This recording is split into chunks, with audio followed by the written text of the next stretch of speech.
Welcome to Tabletop Gaming Guild. Today we'll be unboxing the Battle of the Five Armies, which is the 2014 edition, and it comes with a small expansion called The Fate of Erebor, published by Armies Games and designed by Roberto Di Maglio, Marco Maggi, and Francesco Nepatello.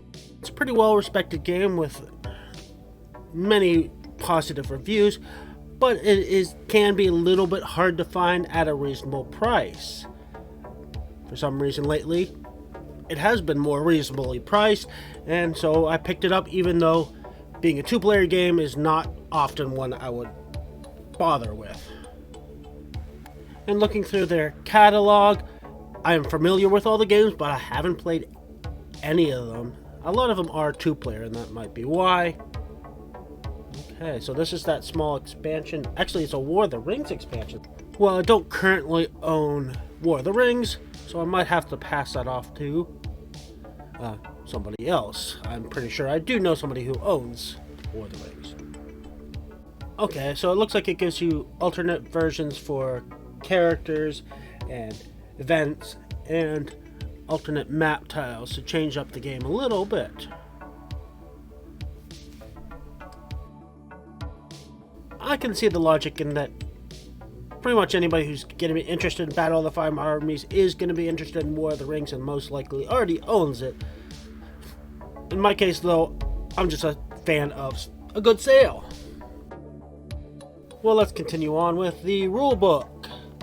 So, it's a relatively wordy and sizable rulebook, but, you know, among war games, I've definitely seen a lot thicker.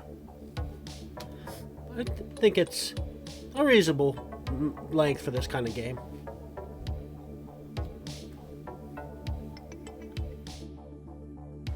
Player aid. Well, while I always do appreciate player aids, this is very wordy for a player aid. It seems like it'd be awkward to stop and read a whole paragraph in the middle of your turn. So I'm not sure how useful that will be. And all the other components, you know, good, well cut, good thickness. He's pretty much falling out, so yeah, punch boards are good quality. Okay, so the map, it's got a good color scheme. It's well spaced, so it's gonna be, looks like it's be easy to read, easy to fit all your units in it. I think the map looks pretty good. And then we got our various armies, so the red and blue army. We'll look at both in detail in a minute, but we also have gray, which seems to be an MTC, standard but small dice.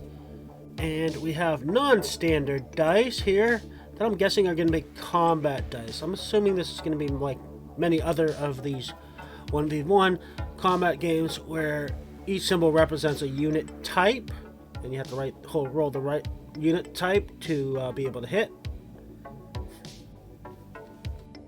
And then we have some oversized cards. These look like unit reference cards, so telling you what each unit does and how they function. I'm guessing these are, yeah, it doesn't seem like there's a whole lot of options for red. There's mostly green. I'm not sure. That's interesting. Oh, a lot of these seem to be the neutral units. Okay, as I said, these look like they're just references, so they'll stick by the board so you know what the different units are capable of. And then we have some smaller cards. First we have event decks. It looks like there's text for either faction, so I'm guessing whichever faction happens to be the one that draws the event gets to read their side.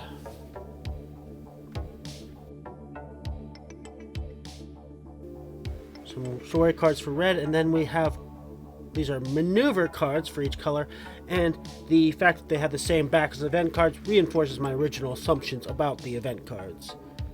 And then we have the blue story cards. These seem to be connected to specific gray characters, so I'm guessing if those characters on the map, that you can make it harder for your opponent by playing the cards correlating with them. we'll look at all the minis. So we have a bunch of different characters.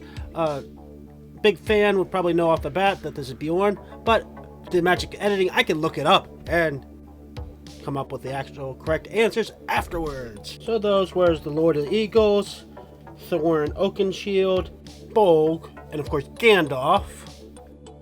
Then you have Thranduil, Dane Ironfoot, and Bard.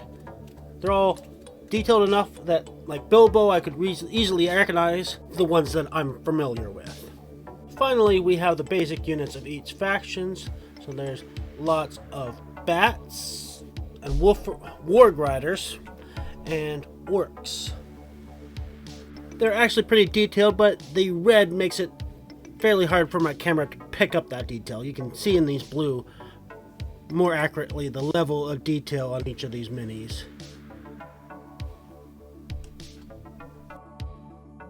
Yeah, I'm impressed with the detail on these minis. And that's it for the components for the Battle of the Five Armies. Again, this is a pretty well regarded game. I'm excited to get it played. Because it's 2 players, it's probably not one that's going to get to my table right away, but it's supposed to be great, and I'm sure I will enjoy it. Thank you for watching. Hope you enjoyed this video. Don't forget to check us out on other social media such as Instagram and Facebook, and don't forget to like and subscribe.